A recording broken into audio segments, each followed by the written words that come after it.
So, welcome to R&R with R&R. It's not Ramblings and Randomness. This is Race and Relevance. We haven't posted in a while. We're working on some things. We're trying to figure out exactly what we want to do, and we're moving forward with stuff. But you know, life happens. You know, some things have happened with Chris, some things happened with me, and then Corona happened. And then this week happened, and we've steered clear on this channel because we didn't want to get into politics or all that. We wanted to keep it fun and fluffy, but we're also both very politically minded, and this is hit close to home. And for those of you who don't know, we live in Louisville, Kentucky.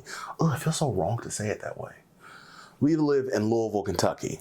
I used to say it that way all the time. Louisville? Yeah. It's because I had some people give me crap for it when I lived down in Savannah for saying it that way, and I'm like, I'm from there. It's basically like all the people who say you get mad at how it's said.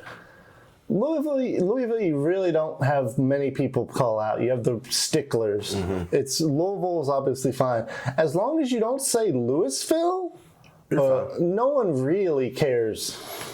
But we digress. One of the big cases in the media right now is the case of Breonna Taylor, who was killed in her home when police were serving a no-knock warrant. We had actually recorded a lot an before hour. This, an hour worth of our opinions, what happened, and we started discussing where we should go from here. And we took a break, and I was like, I don't think we should do that. Most people know what happened. We're not going to change anyone's minds. We're not going to give the most accurate info on everything. So correct. So why don't we discuss what we want to see happen from here? Whether you agree or disagree that this is a race issue, things need to change with the police. There's a very fundamental flaw with the law enforcement agencies in this country. We've known people specifically who, again, Breonna Taylor was a friend of his sister's. A friend of mine, I'm not going to go in detail, but he had a very violent, life-altering altercation with the police. And they were not following proper procedures during that? No, and nothing was done about it. And he's white, so I don't want you to think that we're making this strictly about race. It's not. This is about the police being held accountable to do their jobs correctly. We're not saying their job is easy. It's very and because we've seen people saying, well, this happens to white people all the time too with the cops.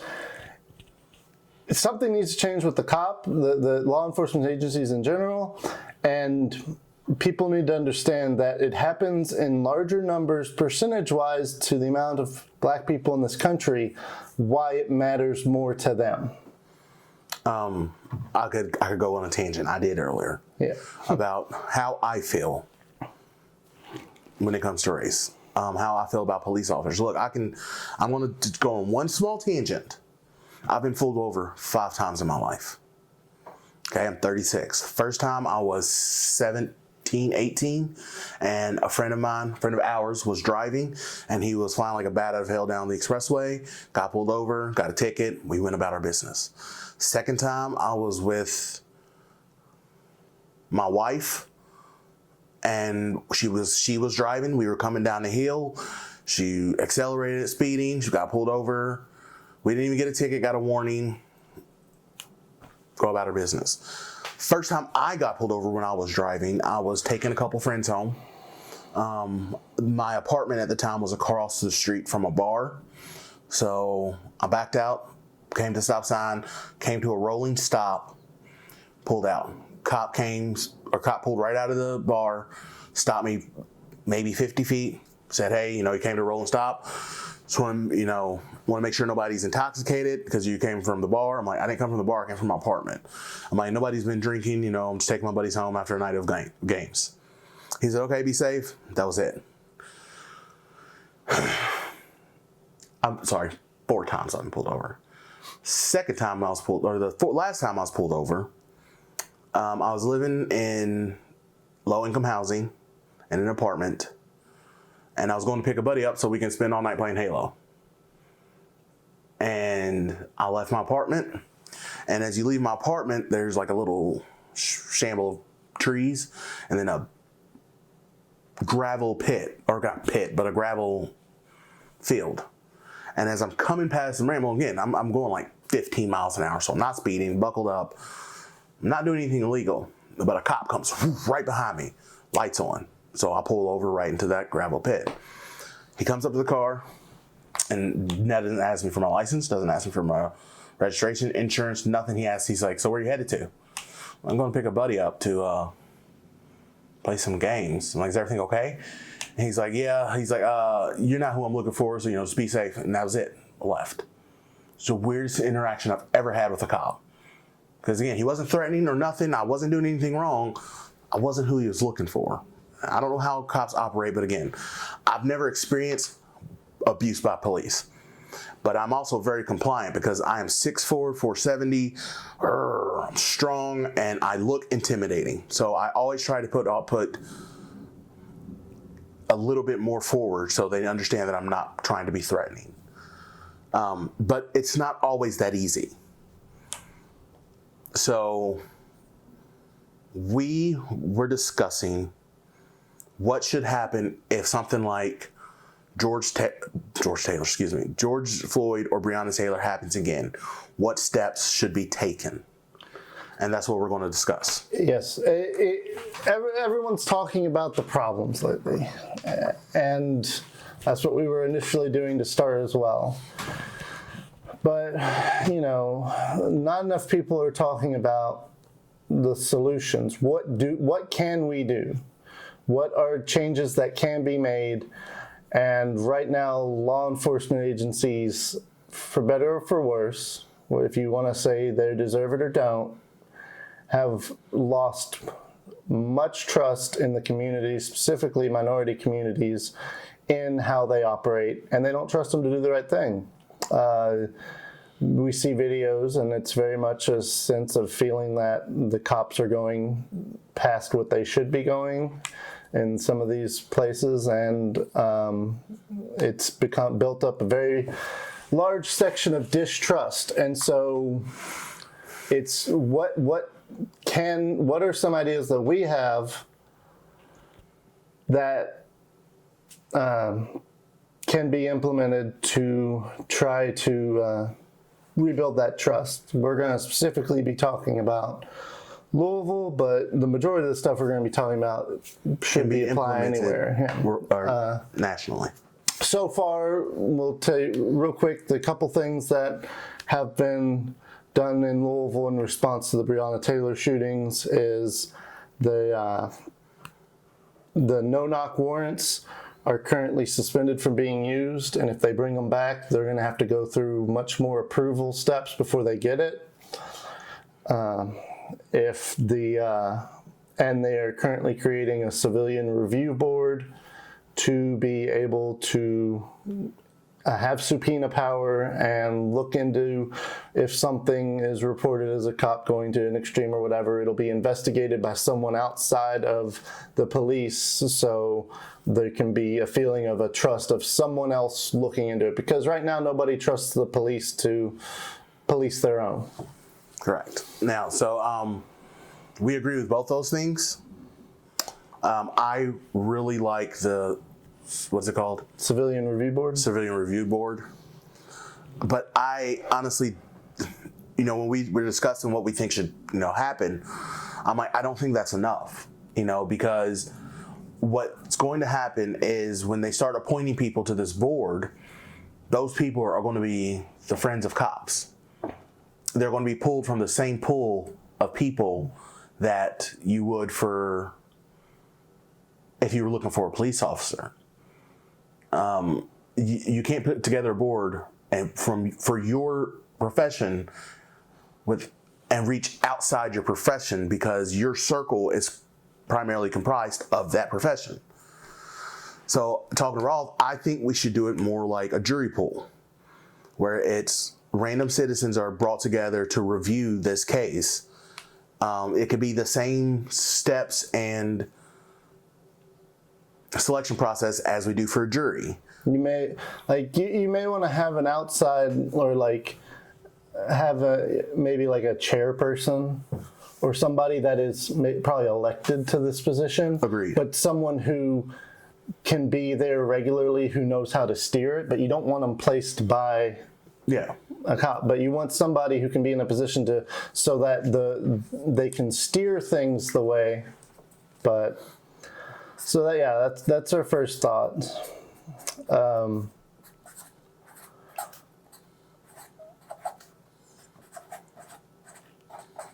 Don't stop talking, because then you just hear my chicken scratch. So one of the big things is, and I know, like, it always seems suspect when they don't these days, but basically, unless a cop is fully undercover, they should be wearing a body cam for their protection as well as the public, because if someone does something to them, or they get shot or murdered, and the camera might be there to be able to pick who did it to them. And again, it also puts some accountability on them, where some people who might get the idea of having more of a power trip of not trying to do something because they don't think they'll be seen, that's on them at all times. So there's evidence for them both ways. Specifically with the Breonna Taylor, the cops who broke into that place did not have body cameras. That should be for sure required on any serving of warrants. And I'm not even going to write that down, because that should be common sense. With all that's going on, with every version of the story that's come out from witnesses, from Kenneth Walker, from the police themselves, body cam would show indiscriminately what happened. Like the cops say they announced themselves, but all evidence to the contrary says they didn't. If we had it on their body cam, we would know. They would be protected. We could be like, look, they're telling the truth. But right now, people don't trust them. And I'll go a step further from what Chris said, unless they're fully undercover. No, because if you're fully undercover, you shouldn't be making a raid. Right, no, that's what I'm saying. Fully undercover, I can see not having it, because if you get if you're infiltrating the mob or whatever, if you get pat down, you shouldn't be serving any warrants undercover. Agreed. Like that having undercovers going in, no, that's ridiculous. So that's why I say the undercover is the only caveat. The ones that are actually, like, if you're going undercover, you don't want them to know your cop's coming up to serve a warrant, and then you're serving a warrant. You should have a camera, because those undercover are not wanting to be undercover for the getting pat down. You're just trying to get through unnoticed in the neighborhood up to the building. So you should have a camera then, because that way there's no one patting you down. Okay, so on our civilian review board, we have a chairperson elected to the position. Yeah. And the rest of the board is randomly selected from a citizen pool for each case. Or do we want to do it for a time frame? It varies it's probably for each case, because in theory, if things start going the way they should, there should be less and less cases that need overview, because there would be less and less issues. Agreed. Also, I think that I just lost my train of thought. Wow, man, that was quick. There needs to be, whenever an event happens with something where there is severe complaints or someone being killed, and the problem is people worry that they don't believe the cops, and then you hear the cop gets off and you believe, oh, well, they just let him off because he's a cop. So there needs to be transparency after everything is done, because I know you don't want to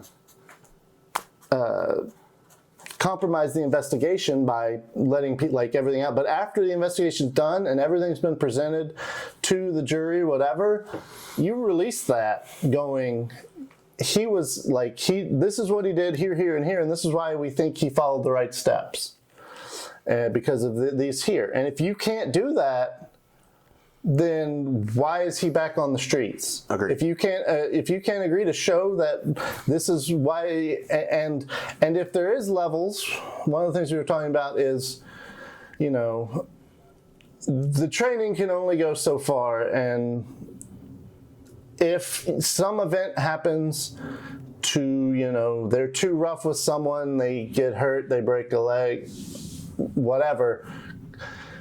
If you find that the cop was too rough, but it wasn't enough to fire them,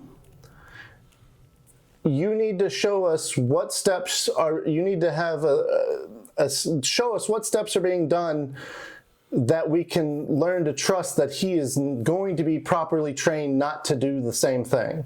You need to go, well, he's been put on, because all we get now is he's been put on desk leave for a short period. And then last you hear is usually, oh, he's found innocent, he's back on the streets. So if he's put on desk leave, and then you're like, he was too rough, he did this wrong, but we need to know, well, before you put him on the streets... What are the ramifications for his actions? Yeah. Is he going through therapy? Is he going through more training? What is being done so that when you put this guy back on the streets, he will not act in the same way if you feel it wasn't a proper thing and you still want him on the force? It wasn't bad enough to get rid of, but it was bad enough to say he did it wrong. What are you doing so he doesn't do it again? Right. Great. So, number 2 that we think should happen in this scenario where a cop has, or no, take that back. What we think should happen from here, from where we're currently at in the state of the nation. We didn't go past civilian review board. What? We didn't go past civilian review board. That's the only one we really discussed. Oh, yeah. Spell shit out. If you don't like it, you can edit it out. We can figure something else out. Number 2, retraining. And I mean this wholeheartedly. I don't care about cost. I'm not going to argue over, it'll cost so much to do this. It's something that needs to happen. Every officer in the United States of America needs to be retrained on how to handle suspect interactions. Whether they are violent or non-violent, they need to be retrained so that we as a people, not just black and white or yellow or green, but as Americans, feel safe trusting an officer to do the right thing the first time. So I think that's the next step we should take, is complete retraining. Yeah. I mean, and how much, if they're currently doing it, they're not doing it enough. That's becoming apparent. And you probably need, you need an outside source to be the one say, the review board, they report to the review board about, Oh, no, I'm not talking about just from incidents. No, but I'm talking, they need to report to the review board, you need to pick, okay, is it what kind of training do they, you have to make levels of, how to deal with suspects. That's one training thing. How to do this. You have to have, however many things you do, you have to have a set. How often does it need to be redone? And continuous training. Yeah. How often does it need to be redone? Because it should be continuous, but it may not have to be every year, but every 3 to 5 years. There should be a timetable set for when you do it. And that is only if there are no incidents with that cop. If there are incidents, they should automatically have to be put back in training, so, even if they were in the right, just to, again. Every 3 to 5 years? I think that's fair. Yeah. And more often if involved. And I would say those have to be reported to the review board, to at least the chairperson. The reason I say is like, you need to have, because of what happened in with the Ahmed case, where it was apparent that there was a guy, he was no longer a cop at the time, but when he was a cop for multiple years, you had the district attorney basically writing off so he didn't have to do the proper training that he was supposed to be getting done for using firearms. So that whatever you're having done, you need to have someone else outside be the one to say, yes, they're doing it, yes, they're doing it. You cannot have it be themselves. And I know this is going to upset a lot of people who feel, why should they, that's so many steps to go through, why should they be having to do that with everything else they're having to go through? Well, it's because where we're at now. Exactly. We don't trust them. The society, at least large sects of the society, don't trust them. So that has to be rebuilt. I got a perfect example of that. On my way here today, now coming to Roth's house, there's a light at a major intersection right before the street to turn off to get to his house. Right there I actually I always forget the name of that street. at Central and Oh, yeah. Okay, so I was sitting at the light heading towards Eastern. Yeah. There's a cop coming out of the Cafe Louisville. Yeah. And he's stopped there ready to turn. Traffic is going this way, turning into him. Or turning towards Eastern. Yeah. Light changes for the cop to go this way. There's a van behind him. I see the cop waving the van on to go past him. Now, again, the cop's turning. He can turn. It says green light. The van sits there, refusing to let the cop get behind him. So then the cop straightens up and instead of turning, goes straight. And then the van decides to go. Like, it was so surreal because, again, this guy in the van, I mean, he's sitting there. It's a green light. The cop's waving him to go past. And he's just like, nope, not going to do it. He's a white guy, too. So I don't want you to think that I'm making this racial. But he's like, I'm not doing it. And it's not the first time I have witnessed that. You know, a cop at a light or, you know, driving. I'm sure you all see it. Everyone on the expressway goes as fast as the cop in front of them. Yeah. Nobody goes faster to get in front of the cop. I've literally seen cops do 50 miles an hour on an expressway, and everybody's behind them. 50. Because nobody trusts what's going to happen with that cop. Again, the speed limit's 55, so even if they went faster, they wouldn't get pulled over. So why wouldn't they just pass the cop? Because people don't trust officers right now. And are we saying, I think we need to address this before, because I can already see the comments. Are we saying that all cops are bad? No. No. But We're not saying that. But there's a fraction big enough. There's a fraction big enough that are bad, and then there's a fraction big enough on top of that feel like doesn't have the proper training or is going through the proper protocols, so they're doing actions they shouldn't be. And needs to be addressed. So, my last step, number 3. If a cop is found by the review board to have done action, basically if the cop is found to have done something they shouldn't and are needing to do the forced retraining, they should also, basically, they should have to do, I know it sounds funny because you're talking about law enforcement, but they should have to do community service. And if they were they were too harsh in what they did when they were attacking a black man, they should do community service down in that area of town. So mandatory community outreach in affected areas. Yeah. I like that. I mean, in theory, their job is to work on, keeping the peace and building a community. So if having people go out to the areas of the community where there is more strife and trying to be working. And, one of the biggest problems is everybody's so separate. So everyone lives in their bubble and doesn't really reach outside the bubble. So if you have someone who, you might want to just have the mandatory community outreach occasionally anyway.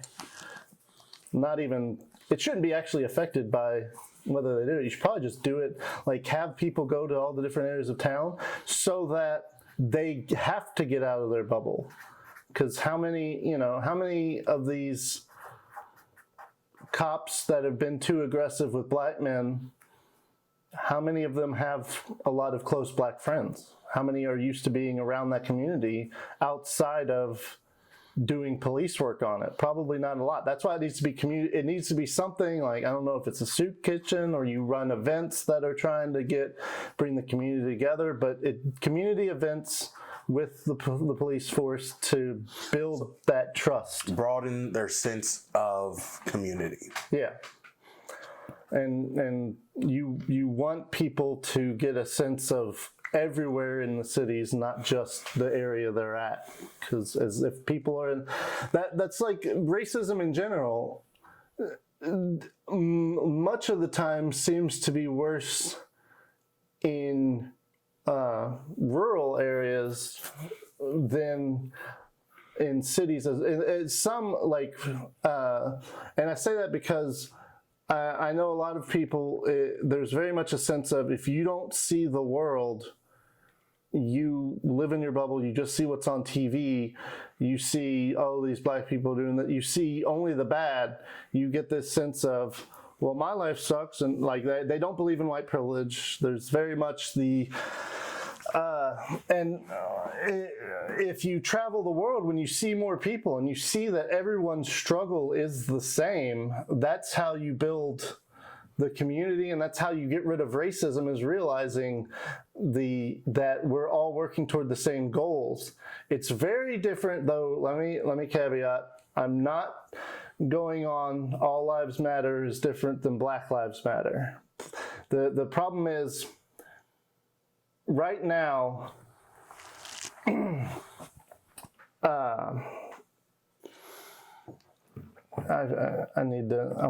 want to say this right, and it's actually something I've been wanting to say for a while. So say it. I just have to figure, like, you don't have to figure it out. You can just say it, and then we can figure out together what you're exactly trying to say, and then re-record it. Right. I'm just trying to remember the beginning because it's one of those. It's been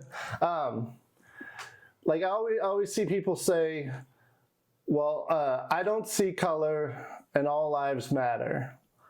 This is true, but when you say that, you are discounting, specifically in this instance, Black Lives Matter, you're discounting that a large section of our society is going through something completely different that you don't understand. When you say all lives matter and you say I don't see color, you're refusing to accept the struggle that people of color are going through.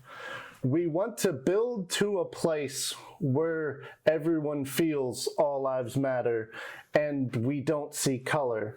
But right now, you have to see color to be able to make any change to get to that spot.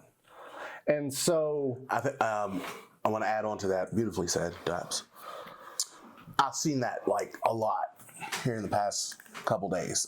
All lives matter. I see no color. I stand with everyone. I'm not gonna be as nice about it as Roth was. No, the fuck you don't, and you don't care to, because in your bubble, things are fine as they are for you. And I can't hate on you for not wanting to pop that bubble because you see a fellow man smothering. I can't blame you for the amount of fear you live in, but I can blame you for not overcoming it. All lives do matter. But every time you say that, when I say Black Lives Matter, and you say, no, all lives matter, the first word in your response is what you mean. No. Black people are being killed in the streets. Yes, all people are being killed in the streets. But when we make up only 13% of the population, and we're killed 4 times more than white people who make up nearly 3/4 of the population, something is wrong with that. So these are our ideas on how to move forward. The first is we want a civilian review board, a chairperson elected to the position, and the rest of the board is randomly selected from sitting pools per case that we have involving officer violence, and full transparency from both the department and the review board. That's some of it. Like that's our idea of how to populate the board. Obviously, There's going to be different ways. It shouldn't be implemented. The board should not be, the final version should not be created by the mayor or by the police chief. It needs to be created by the citizens. Agreed. All right. So we just wanted to acknowledge, slipped our mind when we were talking about the Civilian Review Board and our thoughts on it, that they've already had the first meeting of their Civilian Review Board that they've set up, which includes Metro Council members, religious leaders, law enforcement officials, and just a myriad of people, but it really feels like a lot of people with too many agendas. So it's better than nothing, don't get us wrong. It's headed in a much better direction than one we're at. But we still feel that there needs to be more sense of public involvement with the board to be able to rebuild that trust with the LMPD. The second thing that we think needs to happen is complete retraining of all officers and continuous future training. Every 3 to 5 years, officers need to go through a training on proper interactions with suspects and how to de-escalate a situation. We don't know how much of that is done, because there's a fair bit. I know you're supposed to be able to, gun training. Yeah, we don't know everything about how the police department works. But this is just our ideas because we want to do something. Yes, and if you say, well, they already do that, well, it's not good enough, obviously. It's one, not good enough, but two, you need to have, just open up with transparency on it. Mm-hmm. Like you need to have, this is when we had, let the public know, let the public be involved. The biggest problem with everything going on now is it's very much a us and them mentality, and nobody trusts the community that's having the worst problems. There's still people who trust, but the biggest part of the issue is there's a large part of the community that doesn't trust the law enforcement at all, and that needs to be fixed. And the only way it can be is involving so much more with the community, and so much, you need to have much more oversight and openness with the community to rebuild that trust. Do you think it's fair? Maybe not. You're like, they already go through so much, but that's where we're at now. And until that trust is rebuilt, it's a step that has to be taken to rebuild that trust. This training needs to be redone every 3 to 5 years.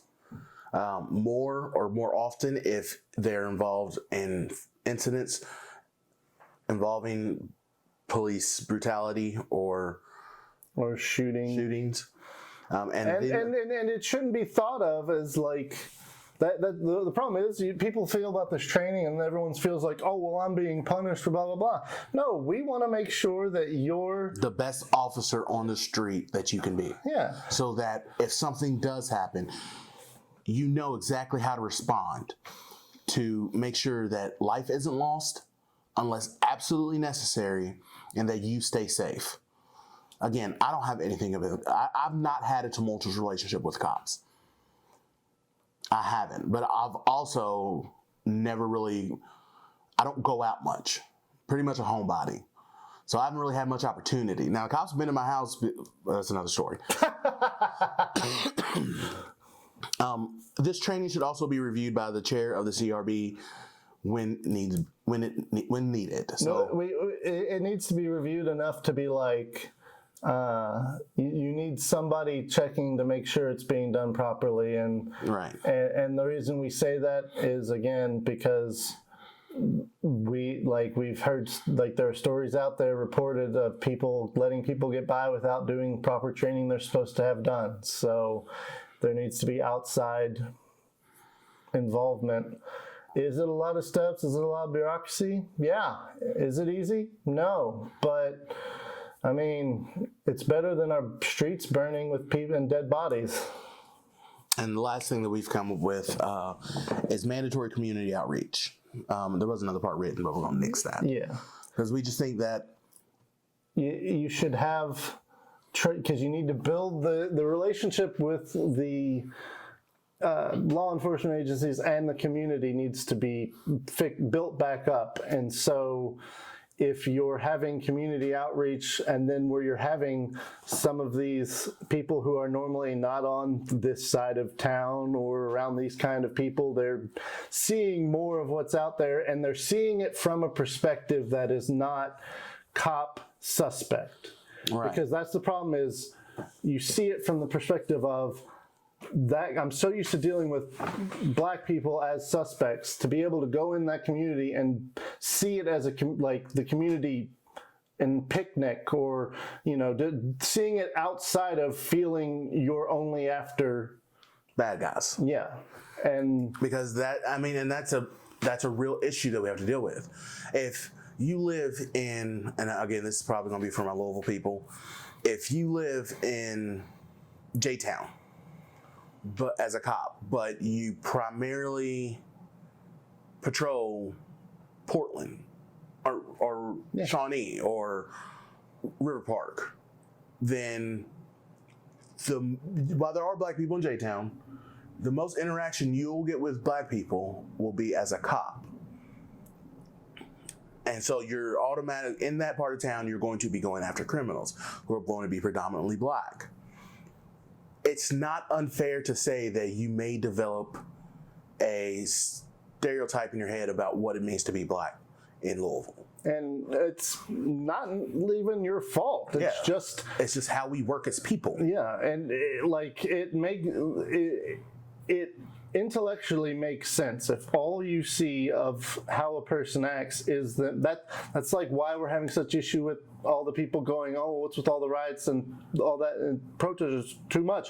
All they see is people doing things like out protests, but they don't actually go in and meet the people who are being affected. Mm-hmm. So that's like the only way to try and curb that and build that up community is to get them out there around those people, outside of I'm thinking they're suspects. They're all bad. Right. And we know not everyone's going to agree with us. We know people have comments, and we encourage you. If you have other ideas or you have better ideas, please post them beneath in the comments below. Let us know how you think we can improve our community, how we can improve relationships between the police and citizens, and what we can do to stop the violence. On both sides. On both sides. And we don't condone the violence on either. Like, there's... We don't agree with the rioting and looting, but at the same time, I'm not going to say that that's one of my primary concerns. It's not. I think it needs to stop, yes, but those buildings, that property, that merchandise can always be replaced. And we're definitely against any of the people who are going further than that. I know there have been some deaths in all the rioting, and again, like, I am a very I forgot the better term I used earlier, but I'm very much against violence as much as possible in situations. So I'm not, none of us are saying that you need to get out and be violent, or like that we're condoning the violence. What we're saying is we understand why people have reached a point where they're frustrated and feel that's the only way they'll be heard. And so we're trying to come up with ways, some of our thoughts on ideas of how to fix the fractured relationship.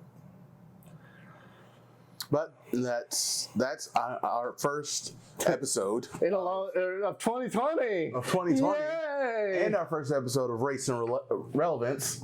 Don't know if we'll do more of these. We'll see. Well, we're going to be doing more soon. Yes. Podcast's probably going to be a big venue, but we've been. I've been fixing up stuff. He's been busy, and then life's been hectic. But we are going to be coming back in some capacity, Right. More than just speaking on this lovely, fun topic. Right. With that, he's Roth. He's Romelio. Just love each other. Yeah. Stop being a racist prick. I'm tired. It's Todd, boss. So even though we face the difficulties of today and tomorrow, I still have a dream. It is a dream deeply rooted in the American dream.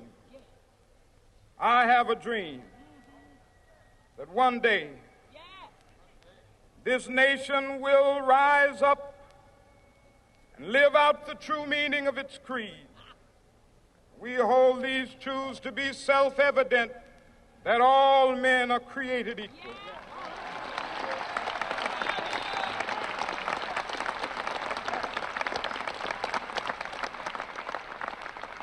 I have a dream that one day on the red hills of Georgia, the sons of former slaves and the sons of former slave owners will be able to sit down together at the table of brotherhood.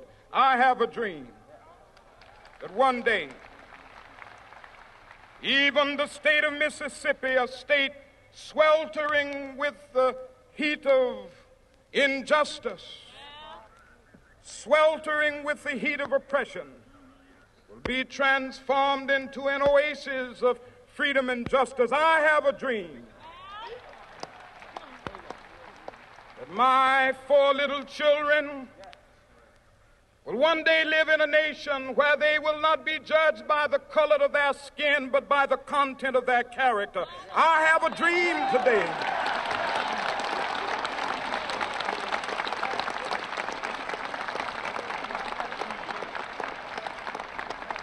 I have a dream that one day down in Alabama, with its vicious racists, with its governor having his lips dripping with the words of interposition and nullification, one day right there in Alabama, little black boys and black girls will be able to join hands with little white boys and white girls as sisters and brothers. I have a dream today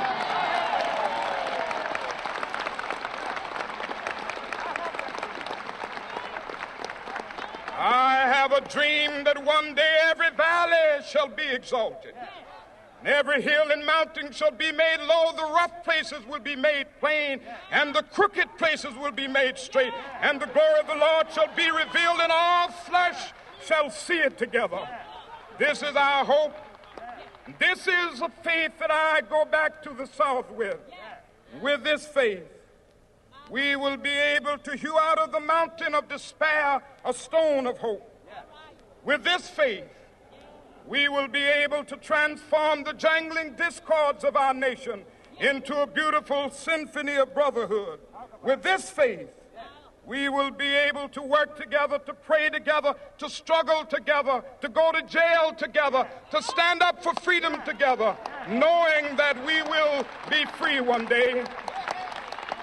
This will be the day.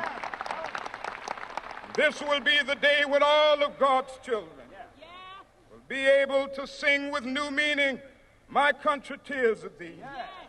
Sweet land of liberty, of thee I sing. Land where my fathers died, land of the pilgrim's pride. From every mountainside, let freedom ring. And if America is to be a great nation, this must become true. And so let freedom ring. From the prodigious hilltops of New Hampshire, let freedom ring. From the mighty mountains of New York, let freedom ring. From the heightening Alleghanies of Pennsylvania, Let freedom ring from the snow-capped Rockies of Colorado. Let freedom ring from the curvaceous slopes of California. But not only that, let freedom ring from Stone Mountain of Georgia. Let freedom ring from Lookout Mountain of Tennessee. Let freedom ring from every hill and molehill of Mississippi, from every mountainside. Let freedom ring, and when this happens, and when we allow freedom ring, when we let it ring from every village and every hamlet, from every state and every city, we will be able to speed up that day when all of God's children, black men and white men, Jews and Gentiles, Protestants and Catholics, will be able to join hands and sing in the words of the old Negro spiritual, free at last, thank God Almighty, we are free at last.